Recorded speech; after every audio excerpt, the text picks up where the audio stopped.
Lisa Crilley Mallis here. One of the goals that my client has is that she wants to make sure that she doesn't take work home with her and do it in the evenings or on the weekends. She wants to spend that time with her family and her husband, her kids, extended family, friends, the whole bit. Who doesn't want that goal, right? Like who doesn't want to leave work at work and do fun stuff when you're not at work and at home? And she shared this goal with her husband, and it's late at night. She's on the computer doing work, and he says to her, I thought your goal was that you weren't going to do work anymore in the evenings. And she said, oh, it's just this one time. I'm in the middle of this big project. As soon as I can get to the other side of this project, then I absolutely will not be doing work at home. It's just this one time. And he looked at her kindly and said, it's always just this one time. There's always just one more project. Caused her to take a step back and to realize that, yeah, even though she says, I don't want to do work at home, she will justify it by thinking it's just this one thing. But if you looked at her track record, it's more than one thing over and over and over again. There's always something coming up.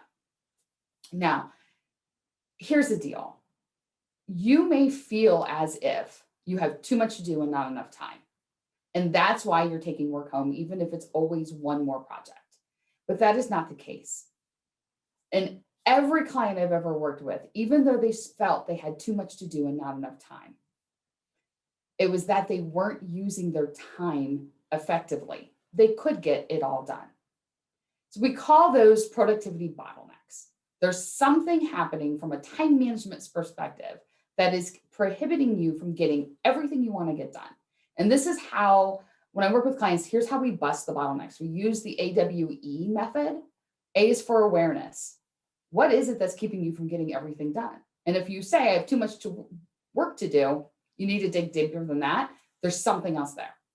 Then the W is the work phase.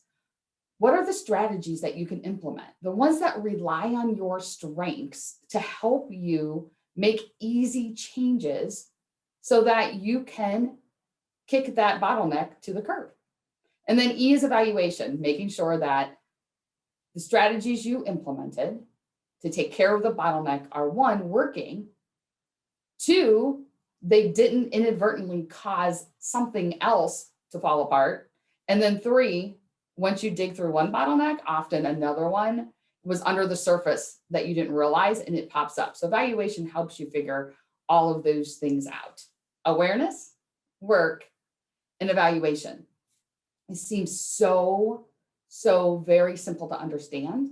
It's not always easy to implement, which is why I have created the Fix Your Productivity Bottleneck in 28 days. I help you work through it. Let's identify the right bottleneck. Let's figure out what are the right solutions. Here's the deal. You do not have to read another time management book. You do not have to download another special app.